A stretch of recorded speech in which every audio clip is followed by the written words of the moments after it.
Good morning and welcome to episode 1647 of Hard Factor. It is Thursday, February 13th, 2025. Thank you for cheating on the news with us. 80-ish% accuracy guaranteed on this podcast. Patreon.com/Hard Factor. If you need more Hard Factor today, we have a very special guest, a full house. How you guys doing? Mark, Wes, Pat. How you guys doing? So well. Good. Thanks for asking, Will. Good. Fantastic. But biggest news of the day, we have an exciting guest, Director of Local Affairs with PETA, finally sitting down to talk with PETA face-to-face, Rachel Bellis. Rachel, thanks for joining us. Hi, guys. It's great to be here. Fantastic to have you. Yeah, thanks for joining. Thanks, Rachel. Very happy you could join. Yeah. Pleasure. You know, it's crazy. We talk about PETA, and every time we do, we get an email from Wes, the director of like PR at PETA, and then he linked us up with you. So that's how it happened. Yeah, the subject matter is usually I take umbrage with. Yes, I mean we're always stepping on PETA's toes, but that's the cost of doing business in the entertainment industry. Okay, and then Rachel's here to clear it all up. So, What do we want to talk about regarding animals today? I mean, it's an open forum, I think. Yeah, Rachel, go ahead. Oh, do you want me to start? Yeah, I mean, like I would say, you know, Wes has taken umbrage, as Pat said, with some of the stances we've taken. I'm not sure exactly what was the last one, Mark. Well, I think overall, basically, we say things like PETA means well and does a lot of good things, but sometimes is not very popular because of some of the tactics they use. And we Nosferatu thing was the last. Maybe they could. Yeah, Nosferatu and rats was one example we brought up, being an unpopular opinion, and we were like, maybe we should focus on. PETA should focus on things like people abusing animals sexually and things that are like home run hits. And then Wes told us most people love animals. Yeah. And then Wes told us actually you guys had a hand in shutting down the turkey. Excuse me, I'm going to curse the turkey fucking that was going on in some places. And you know, that's fantastic. That's great news. Right. And on another tip, you know, I think the last time we actually talked about PETA, it was Groundhog's Day. And we said, hey, PETA's against Groundhog Day. We didn't know this when we did the segment, but Bill de Blasio dropped a groundhog and killed it. So I was like, okay, I see why maybe you don't want to do the Groundhog Day celebration, especially if you got slippery hands de Blasio killing a poor groundhog. But I feel like our audience doesn't know much about PETA. I feel like PETA gets a bad rap which is crazy because you're trying to help people. But we want to hear, what's PETA all about? Sure. Well, I'll give you a little background. So PETA started in 1980. We are the largest animal rights organization in the world. We have more than 9 million members and supporters worldwide throughout our entities. Okay. Our motto is that animals are not ours to experiment on, to eat, to wear, to use in entertainment, or to abuse in any other way. And so when you see cases like Phil, you know, groundhogs are shy animals. They're prey animals. And so to put him, you know, we're trying to make the world a more compassionate place for animals. And so, you know, in any situation where an animal is being exploited or neglected or abused, you know, they're fair game. And, you know, we're going to. He is being exploited. He is. That's a fact. Phil is exploited for his cuteness and his. But is he being mistreated? Is he not being pampered? So that was what I was gonna say. A groundhog in the wild versus Phil's life, he does receive some benefits, right? Like the safety, because like a wild groundhog, its life is probably a little bit more turbulent than Phil's.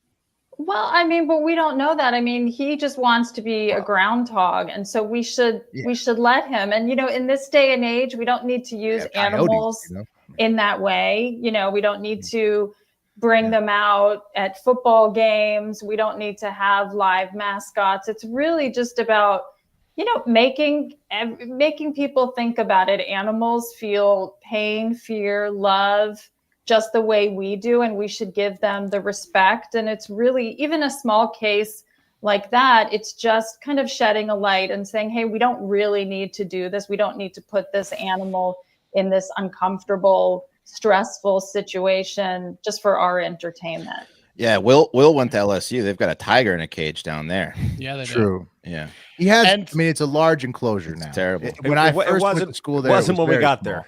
Yeah. No, it was pretty It's small. getting better for Mike the Tiger, the 12th edition. It's Well, terrible. he's the 7th, and the first 5 had a rough go. They made the And- big enclosure for number 6, I think. Rachel, I think you'll- a big point you're missing is that when the eagle flies around the stadium before the Philadelphia Eagles game, it temporarily makes me happy for 5 seconds, even though it's restricting its freedom. Right. So And as Tony in the live comments is that points not out, important? The 5 seconds of happiness? Punxsutawney's local economy depends on Groundhog Day and Phil. Yeah. Is that it? Well, but we That's sad. You gotta for exploit a Punxsutawney. groundhog. we Sometimes you gotta evolve, exploit a groundhog. evolve, and we don't need to use it. I mean, this is PETA's stance, and so Yes. Right. anytime we see an animal in that kind of situation, because he doesn't want to be there, he wants to be doing his groundhog thing, and he wants to be with other groundhogs. We don't need to use animals in that way. The same thing with LSU. That's awful exploitation be a tough of an one. animal. Yeah. Rachel, what I you'll would appreciate say? this. You know what I would say though is that you got to focus first from a PETA standpoint here. Mike the Tiger, this is similar to Punxsutawney Phil, right?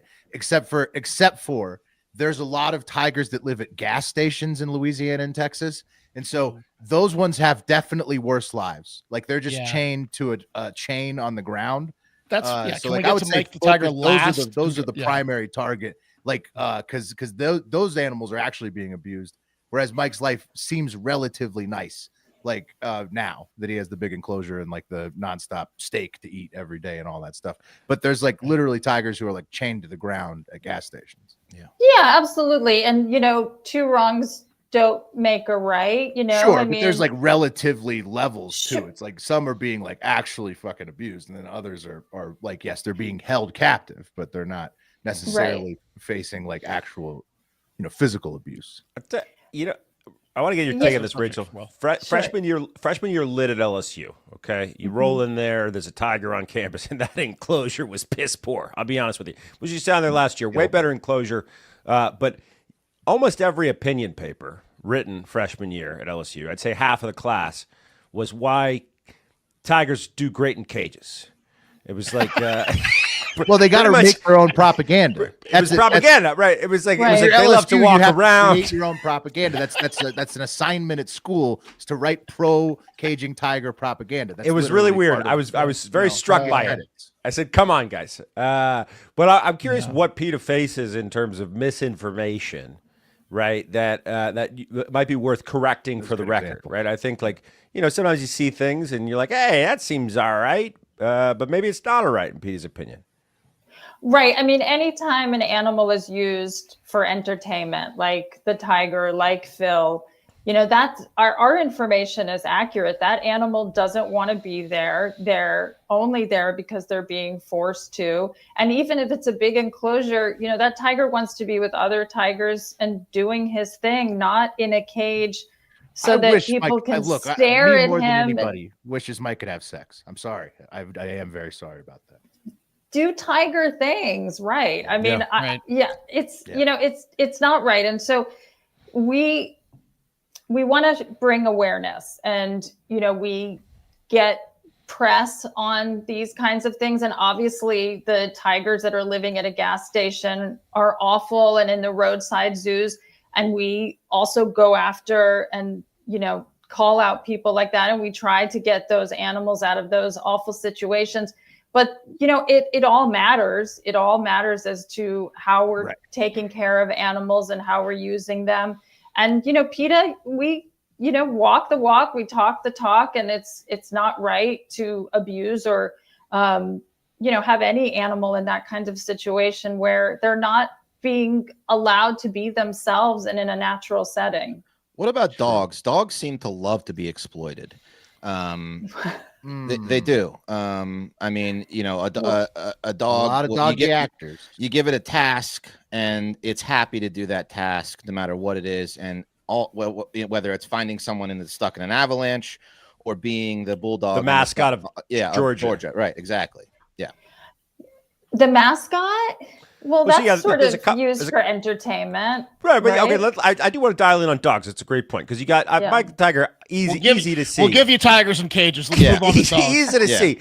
Okay, but you got Yeah, the I mean, weird. I'm holding on to Mike, and I get that. I get that I might be on the wrong side there because I do want him to have sex. That was a softball. Let's move on to dogs. But dogs, 100% the tigers that are staked to the ground. Yeah. I mean, you got the weirdos. You got the weirdos down at at Texas A&M. Okay, with their border collie. God knows what they're doing to that, but that's because they're Aggies. And then you got the bulldog at Georgia, right? Which he sleeps on a throne essentially, and he comes out and as Wes was saying, it's a good point.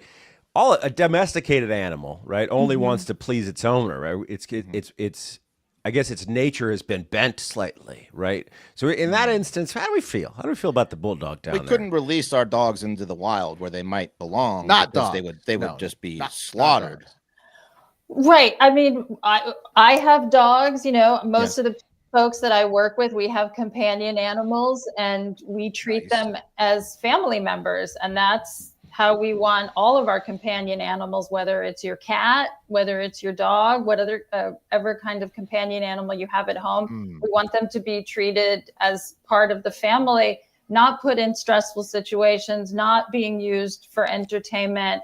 So is that kind of where you're sort of going with the bulldog? I guess I'm trying to figure bulldog's okay. Like Grumpy Cat? Like what about Grumpy Cat who's that RIP Grumpy Cat, by the way, where Grumpy Cat's at home and Grumpy Cat's making his owner a lot of dough. Right. Animal to do 30 appearances a year, has to go to Vegas, has to sit at a booth. Well, no, but I don't know that Grumpy Cat needs to do that. Yeah, but No, are Grumpy animal Cat was in influencers Vegas. okay? Yeah. Well, it depends. There are a lot of people that are making a lot of money off their animals, and social media, it's just, we see animals being put in really awful situations. Peanut just the for squirrel. clicks. My goodness.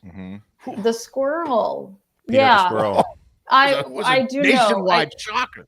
I do know about the squirrel, and I kind of wish that they had taken the squirrel to a rehabber from the very beginning.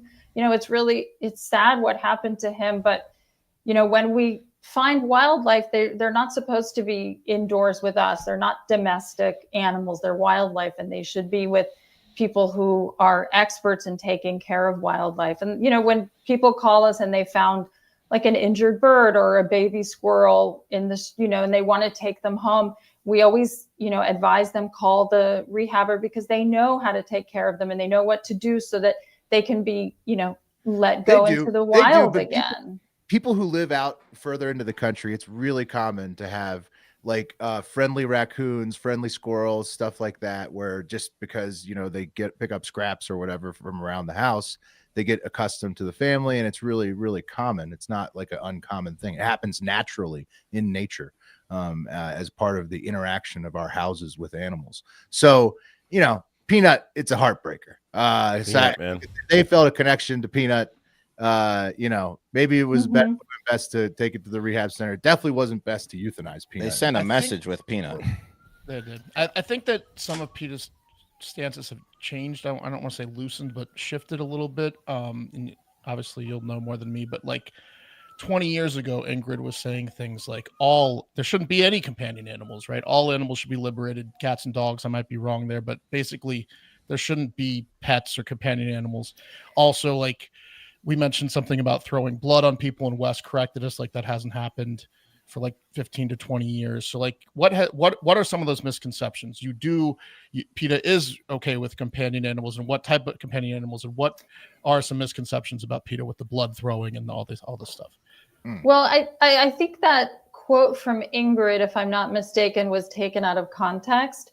And like I said, most of my coworkers, we have companion animals. We just want people to really take it seriously when they have a companion animal. And if they're going to bring a dog or a cat into their family, that they really think about it, and they don't just go to the pet store or, go to the shelter because the shelter is giving away animals. That it's a huge responsibility to have a companion animal. And this is a lifetime commitment. And, the cost of vet care has skyrocketed since COVID.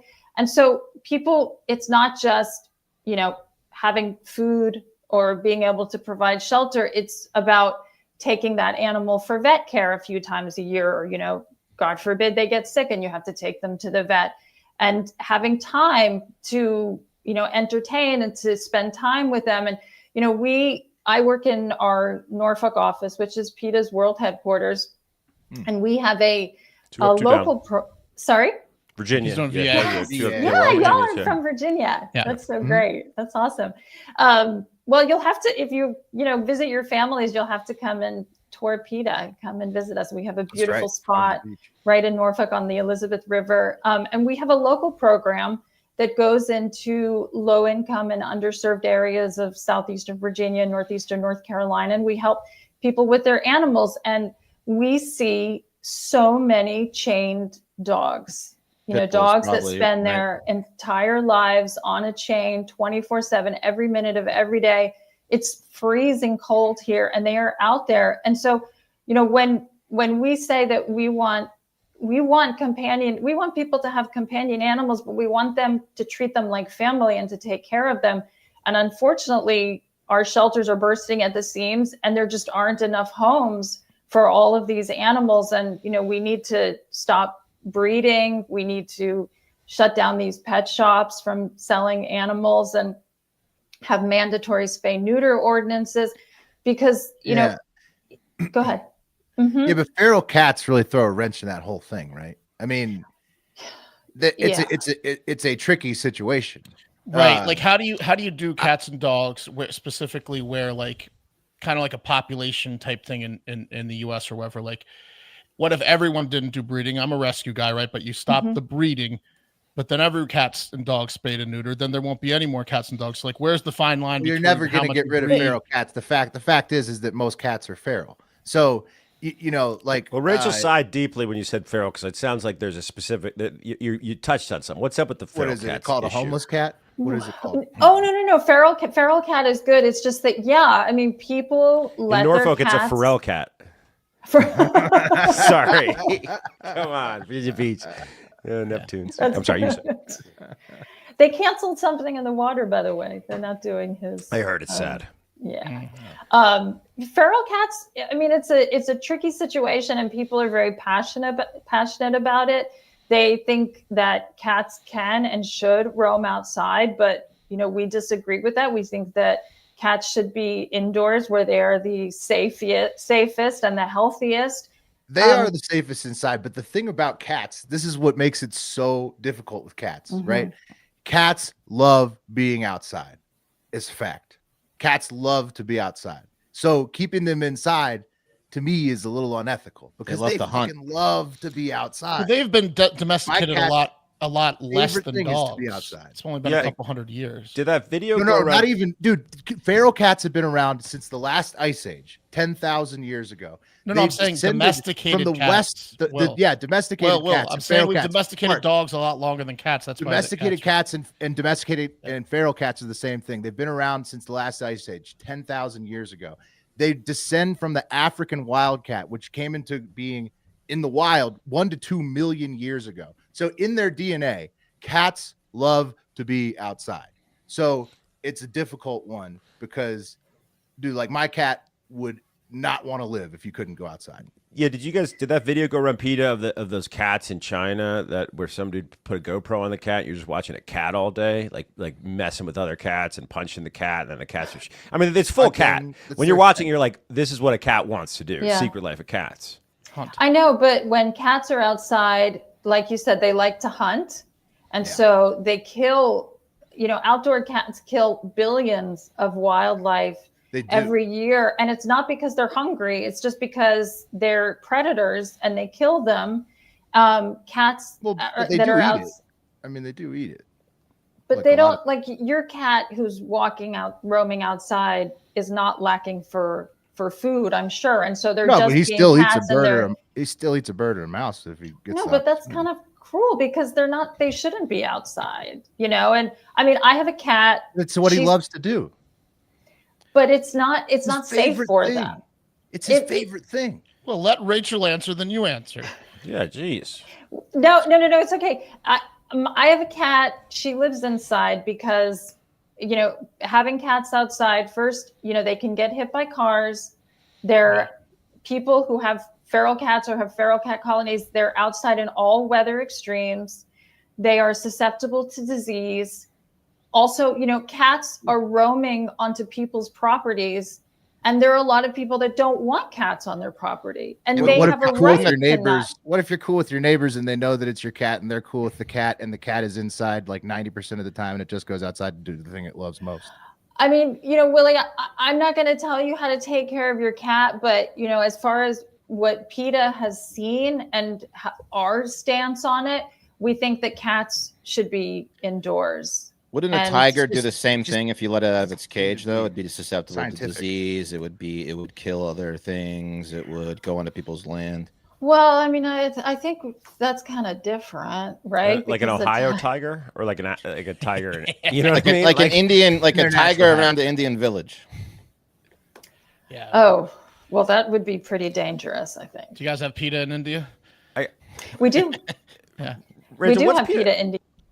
What's PETA's stance on, and you might not have a good answer for this, but snake guys, right? Like we've all bought weed from a snake guy before, and those guys seem to love their snakes. You know what I mean? Like sometimes you see a snake guy and you're like, man, like that guy not only is not capable of loving anyone else, but thank God he's got this snake, because he seems to take great care of it.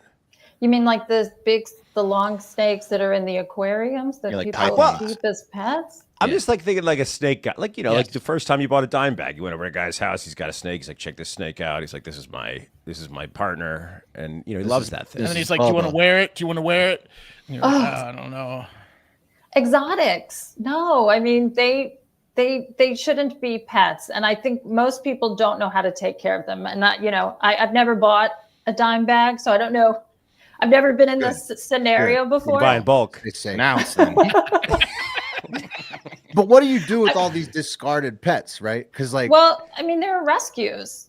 There are rescues that take in these animals because people get them because they think it's cool and they want to have this, cool snake that they can show off, but they really don't know the first thing about taking care of them. And so, there are rescues that take in these animals. There was a police officer that we work with in a small North Carolina town, and he busted a drug dealer. And when he went into the house, he found a bearded dragon that was in this cage, and she couldn't move because it was like the cage was the length of her. Yeah, and he ended up adopting her and giving her a great life. But that's good. Those are cute. think most people, they don't know how to take care of exotic animals, and so they just end up either dying or end up at a shelter or being let loose. And we don't. Yeah, they become a local advise population. people to get those. Sorry, pythons. Yeah. So. Well, on not a great subject, but euthanasia, right? Like talking about euthanasia, kill shelters. Like what is the overall goal? I know right now there's a ton of feral cats. There's a ton of dogs that are chained up. There's a ton, like, what is the end game where if breeders weren't necessarily around anymore and population control went down for these animals, I imagine the goal would be to not euthanize pets. And then like I said, like what 10, 20 years from now, if you guys succeeded, what would be the goal of making sure there was another generation of cats and dogs if all the cats and dogs are neutered and spayed? Well, I mean, we have millions of animals every year that go into shelters. And, there, like I said before, there just aren't enough good homes for all of them. And unfortunately, euthanasia is a reality. Nobody wants to euthanize an animal, but until people stop going to breeders, stop going to pet shops, have their animals spayed or neutered or responsible, then shelters will have to euthanize. And there's nothing else you could do. There's 60 to 100 million feral cats in the United States. There's 500 million worldwide. Cat town, baby. And what's happening now in shelters is that there's this sort of push to go no kill or to bring the euthanasia numbers down. And so a lot of shelters won't even take cats. We're dealing with this issue in our own backyard where shelters, they want to have those nice numbers at the end of the year, those low euthanasia numbers. But behind those numbers, there are animals that have been turned away. There are residents that are not getting the kinds of services that they're paying for, through their taxpayer funded shelter. And a lot of shelters aren't taking cats, and there's nowhere for them to go. You got too many of them. Yeah, and people are letting them back out breed. on They're the not being responsible. They're not. Do you have policy if you're like adopting, like my partner went into a shelter during COVID in Queens and picked the ugliest cat. That was her. She said, "Where's the stupidest looking, ugliest guy that she could find?" And that's Spork. And now I wish he was an outdoor cat because I got to clean his litter box all the time, and I'm not a cat guy. It's terrible. He hates me. But like, is there a policy to like help? Something that most people don't think about. Sure, I might go adopt from a shelter, but adopt the ugliest, or are there guidelines? What's the extra that someone can do? Do you guys have competitions?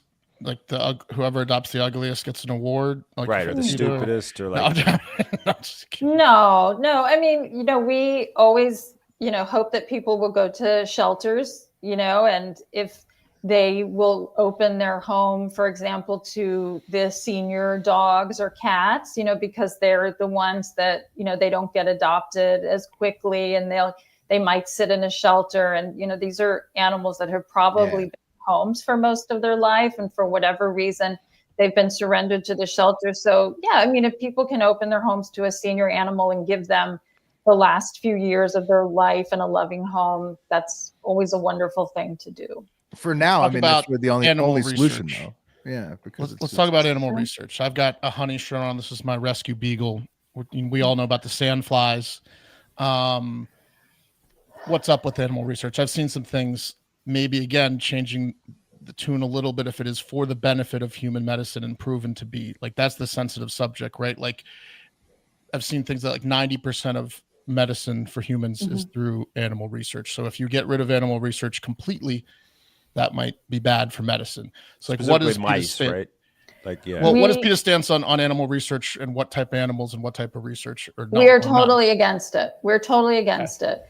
95% of all of the trials that are successful in animals are not successful in humans.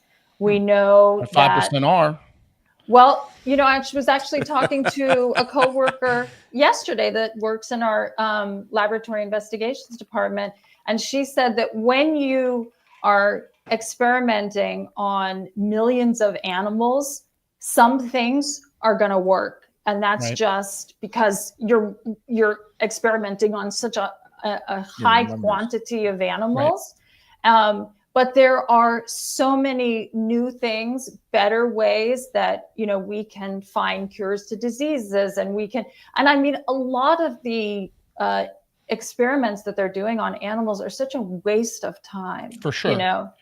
I'm talking about like the ones that are specifically like maybe just to cure cancer, a specific thing that's still. I mean, they've been experimenting on animals for so long, and we've given NIH billions of dollars over the last 40 years. And, we're not that, we can do so much more with more humane, non-invasive, non-animal. Yeah, but I mean, that's just because they've been experimenting on so many animals. You're going to get some things too. Yeah. And also, sometimes the drugs that they have found successful in humans, they don't know about the side effects, that there are side effects to those drugs. And there's a lot. There's a lot. I'm just looking, just a quick search. Smallpox, they say, was helped with animal research to eradicate it.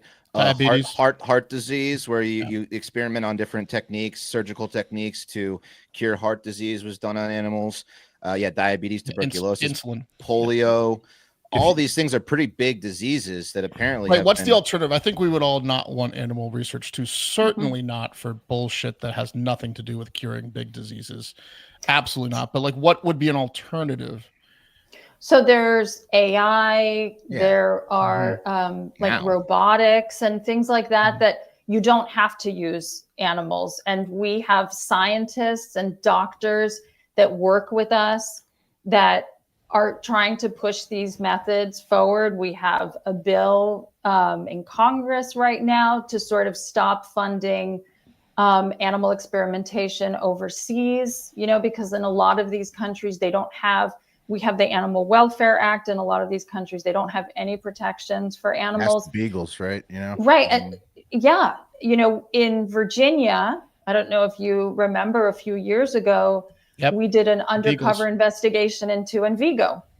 Yep. Is that where Envigo? We did a huge thing on Envigo too on the show. Yeah, we hate them. Probably was from your work. Thank you. We absolutely hate them. Yeah. Yeah. And so that came from working with the Virginia legislature. And, they were saying that everything was fine and Envigo and, they were taking care of the animals, and we sent somebody in to work undercover. And I mean, you saw the footage, and, they ended up closing Envigo down, and they had a huge fine that they had to pay. And we found homes, and the Humane Society of the United States, they found homes for almost 4,000 beags that were at Envigo. Yeah, those guys are monsters. They were being sent overseas to these labs that were going to experiment and kill them. And fly them. And then the Koreans were eating them. It's crazy. Yeah, well, that's a whole other thing. Yeah. Just, when you talk about the past, okay, but we've come so far, and so we don't have to use animals. That's fair if we have alternatives or more humane ways. Yes, but I could see someone being like, my family member is dying of cancer right now. I don't want to wait. Right, but to Rachel's point, AI developments are going to make, should theoretically make it so that animal testing isn't as necessary. Right.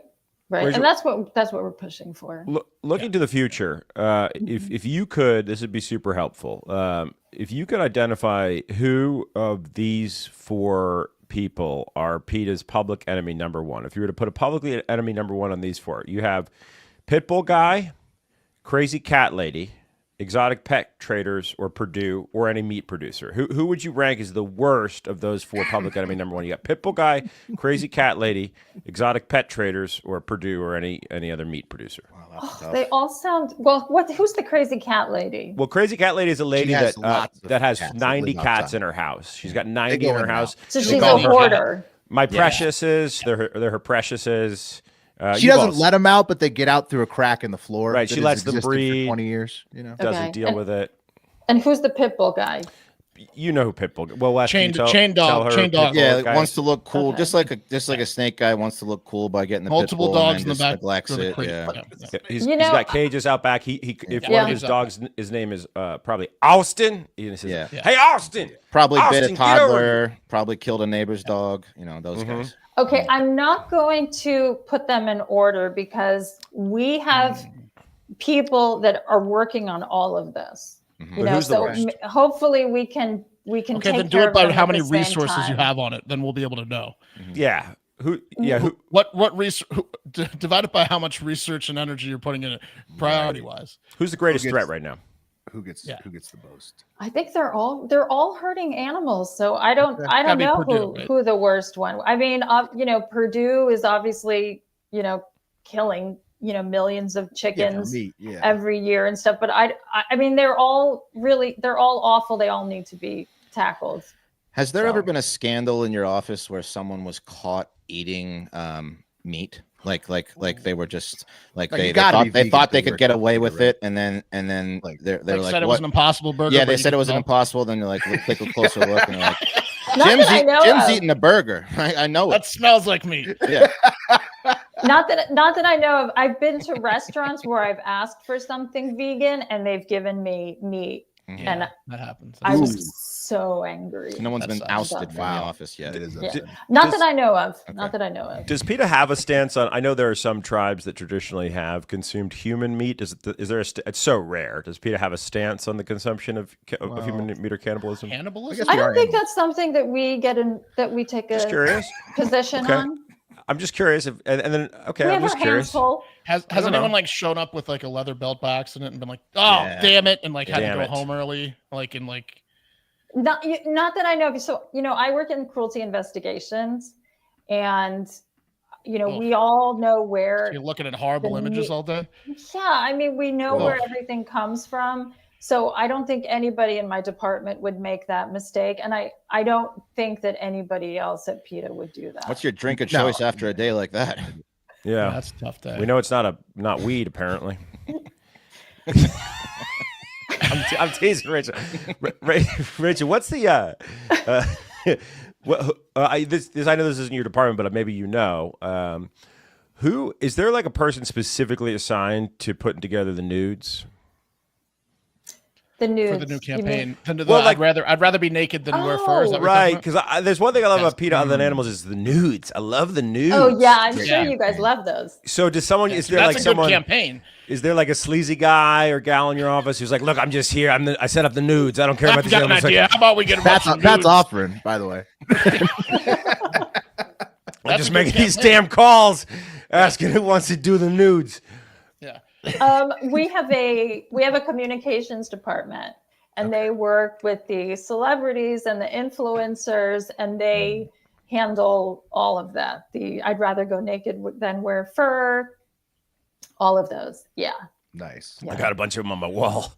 I have one celebrity I have They're fabulous. They're so wonderful. Yeah. I have one celebrity I have to bring up that we ended up tweeting in reaction to your tweet about years ago, and got it was like our most viral tweet like ever, especially since our account was small back then. PETA went after Steve Irwin when Google put up an image of Steve Irwin in their Google Doodle, and they basically said Steve Irwin's a jacket. Crikey. Yeah. And fuck Steve Irwin. And then so we were like, shut the fuck up, PETA, and then got like 1 million likes. So like that type of thing. Cultural icon. Steve Irwin. What that type of thing is tough to, that's the what do you think about someone that's like I tried to ask Wes about that one, and it's just that's who can we turn around on our why we went after Steve Irwin, or as he's dead because Google put up the like see so I think this is back to sort of like some of the fights that PETA tends to pick. We don't that could have just been left alone. I think messaging gets lost. I think is what we're trying to say, right? Like that can happen sometimes where it's like, wait a minute, leave Irwin out of this. Like you're right, because he's so popular and he had he was right intention. He's not like Pitbull guy or Purdue. Right. He did love animals. He just probably didn't do it in the way you guys approve of. Right. Right. What's PETA's stance on Steve Irwin? That's what I'm asking. Well, I think our stance was that he was exploiting animals and maybe putting them in situations that weren't the safest. So we called him out on that. A lot of times we want to shed light on things. And so, and I'm sure that it was taken seriously, but, we take situations like that and people, and we call them out because maybe he is reaching people that aren't watching PETA, that aren't listening to PETA. And so it's a way to also, get people to maybe look at the things we're talking about and to just think a different way. Start the conversation. Yeah, exactly. But did you guys crack some beers when that stingray got him? Where you're like, yeah, it's no. But also, his ghost is back to haunt you because his kid is like even better looking than him, and even more he's a handsome guy. Outdoorsy. Like I was going through like PETA's tweets, and I was thinking like you guys have such an opportunity to like meme all animal abuse and get like millions and millions of likes. Like by like you did a good one, your Twitter account like did a good one about Kendrick Lamar looking at the camera for the halftime show, making fun of some sort of animal thing that I liked. I was like, that's a good tweet. And then like a couple days before, it was like Post Malone, who's sponsored by Oreo. He was just like selling his Oreos, and you're like, Post Malone, guess what? Oreos test on mice, and calling out Post Malone. It's like that's a bad one because Post Malone likes animals and didn't know that. Yeah, Posty didn't know that. Yeah, and he didn't. Yeah. He probably didn't. That's like know my that. examples of like the public perception. It's like the Kendrick Lamar thing, or like calling out someone that is abusive to animals is different than like maybe like.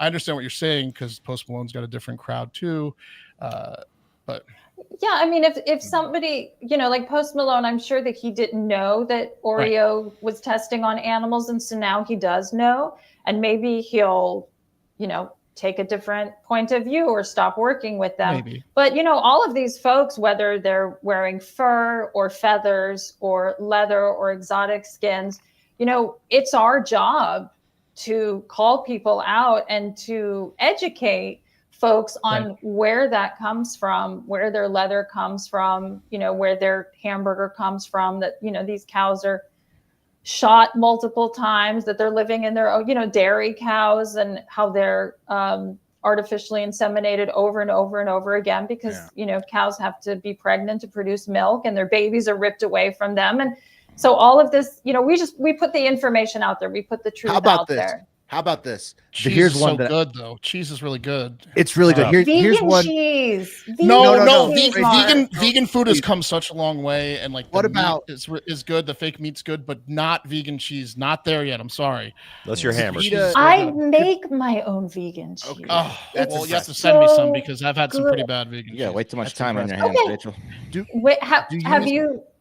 We're gonna send. I'm gonna see if we can send you some vegan cheese. Perfect. Could you approve, though? Like, would PETA ever consider approving like one method, at least, of animal product consumption, and that way people could be like, okay, I'll do that. Put up an animal product list, Pat. Let's rank the. You know what I'm saying? Like, kind of like the Purge. Not as bad as the other, right? Yeah. Like the cows that aren't getting as treated as badly or something. Cheese. Is that possible? It would be helpful. I think meat eaters would appreciate that. They'd want to actually could be helpful.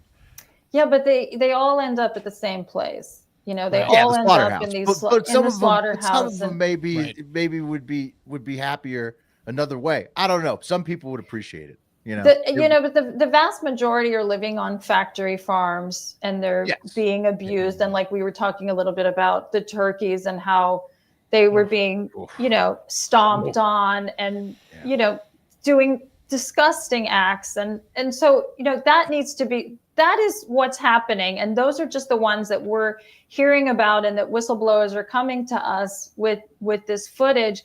But, it has to be happening so much more than we think. And so, why not make Paul Newman? But if choice? Paul Newman had a cattle ranch, like his steaks would be like maybe that Newman's own stuff's good.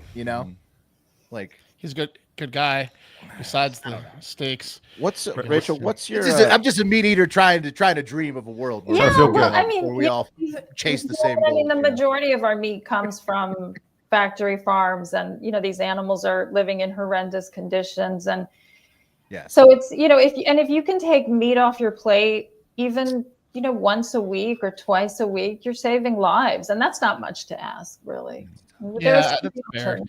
I'm eating an almond-based sauce now. That's the vegan cheese. We have a postal worker here, and he gets attacked by turkeys 50 times a year. So every year. Apparently, turkeys are a menace, worse than even pit bulls to postal. Rachel, do you have any PETA offices like in over in the Middle East, like Dubai? Because every time I look on Facebook, there's a Persian guy who owns a tiger. And I don't know where they're getting all these tigers. They're just sitting on a couch petting a tiger. Like, what's the problem over there where they got all these tigers in their houses? And when you watch those videos, do you secretly wish that they would just rip those guys' heads off?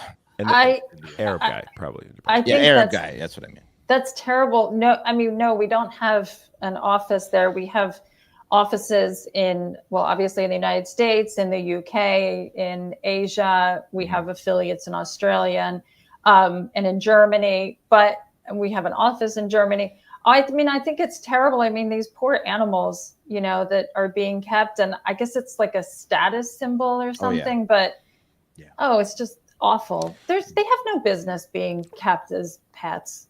Absolutely Rachel, not. I got a weird one for you.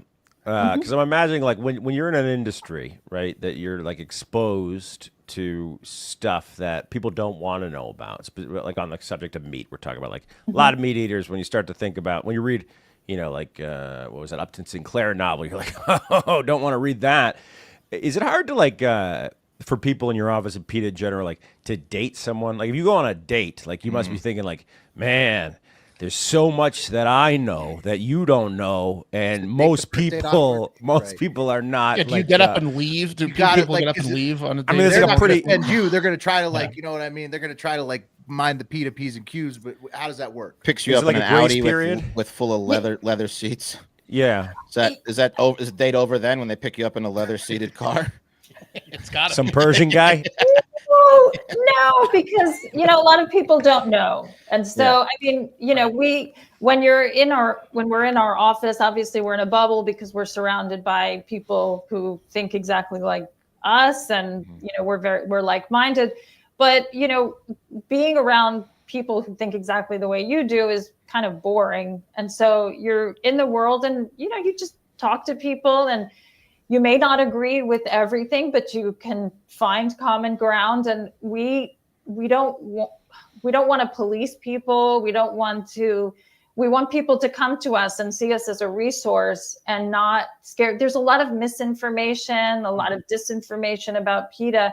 And most times when people meet us or they come to our office for a tour, they're kind of shocked and happily surprised at how normal things are, how organized we are.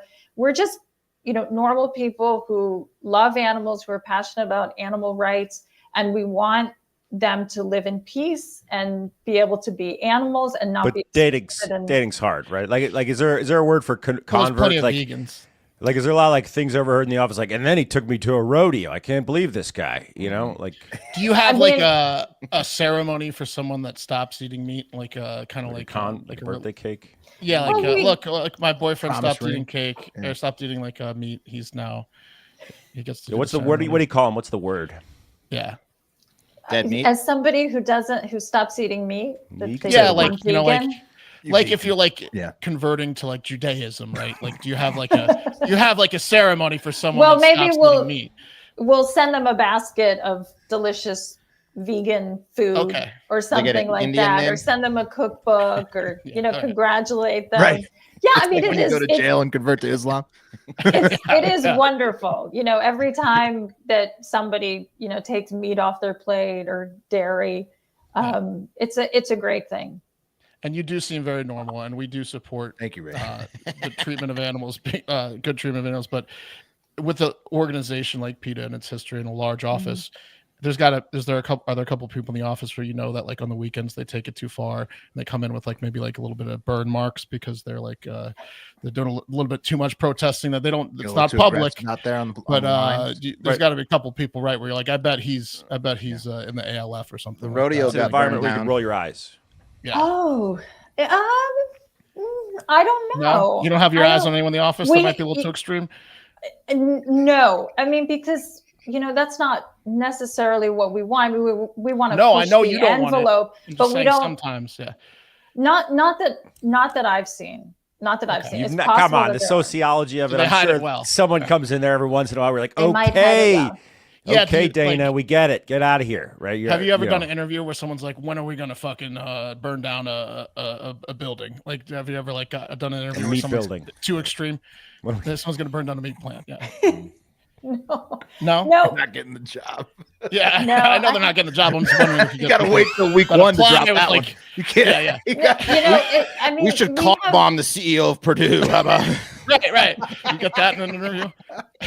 We have more than 9 million members and supporters, and so they want us to push things and push the envelope, but we wouldn't have them for very long, and we wouldn't make the gains that we have if we are, we're not a violent organization. We're we're passive in some ways, but we throw manure in front of the ASPCA office. Well, does big meat ever fuck with you guys? Like, does big meat come in and like have a car parked outside? Reciprocation. Like, do you get who's big meat? My drug dealer, the steak guy. No, big meat. Big meat. Like you have people coming to your office and protesting you. Oh, because obviously you're cutting away at the bottom line, trying to get people to convert away from meat. You know what I mean? Yeah, they have a lot of money. They kind of come at us from a different way, but I mean, we'll get there. We're right. I mean, I think as long as you know that you're right, you keep pushing, and whatever people say or try to say lies about the organization and stuff. We know that we're on the right side. We appreciate you coming on and representing for PETA and clearing up some of the misconceptions that we may have had in the past. I think it's a lot of great work you're doing especially with the what you're doing we love animals. We rescue animals. In lieu of flowers, my father died this year. Donations were made in the name of PETA. Big PETA guy. Thank We'd be you. very happy to have you on our show right now to listen. That's amazing. And I can tell you guys love animals. I really can. Thank you. I have one last one. If someone quits PETA, do you like still follow them on Facebook and never catch them like going back to meet? You know, like yes. Bitch. Unfortunately, yes. that has happened. Yeah, you're like, a lot of posers. You see him eating a they were never part of the cause to begin with. Look at them, and that's really sad. Yeah, I know it's really sad when people do that. I thought so. I thought that might happen. Damn. Look at Mike at Lone Star Steakhouse. That son of a bitch. Yeah. I know, and I don't. Yeah, I don't get that. I don't get how they can go back to eating meat. They just wanted a paycheck. Maybe. Oh, it's all changing now. That's why they're not at PETA anymore. Bugs. Exactly. Yeah. What's the stance on bugs, by the way? We're hanging up soon, but what's this? We eating bugs here? What's going on? Bugs should be able to live their life free. Nice. Not eating the bugs. Yeah. That's all I needed to know. We're not eating with bugs. PETA on that. 100,000%. All right, let's end on that. You see, we can find common ground. That's right. Let's end on that. You're damn right we did. God, let's take these bug people out. Thank you, Rachel. The problem. It was such a pleasure talking with you guys. Thanks for you. coming on. Yeah, we'll let you know if we're ever in Virginia, Rachel. Thank you so much. Please We really do. appreciate it. And I'm sending you some cheese, Mark. Thank you. I appreciate that. The man doesn't need any more cheese. All right, everybody. I love Get out cheese. there and follow PETA. Make sure you give Rachel her due. That was a Big great- ups great to Rachel performance. for enduring that. That was And PETA, yeah. Wes did his research, and like I don't know if he listens to the show or someone that works at PETA listens to the show, and he's the PR guy, and he got like it's like she said, talk the talk, walk the walk, coming up to face some tough questions. So that was cool. That was awesome. Yeah, no, I love it. They're not scared to have a conversation. That's what. That's good. That's fantastic. Too many people like she was talking about want to stay inside the bubble and never go out. So that's good. Wes, you got a story Wes, you want to have? You had one other story, or do you want to save it? We'll save it. We'll save it. All right. We're at 51 minutes. We'll save it. I think right, we'll give Rachel all the glory and PETA all the glory on this episode. There you go. It's all about PETA today. That's a great way to put it, Wes. Yeah. All right. That's it. That's the show. Remember, go to patreon.com/Hard Factor if you need more Hard Factor. But most importantly, get out there and have yourselves a great fucking day. The cream of the crop!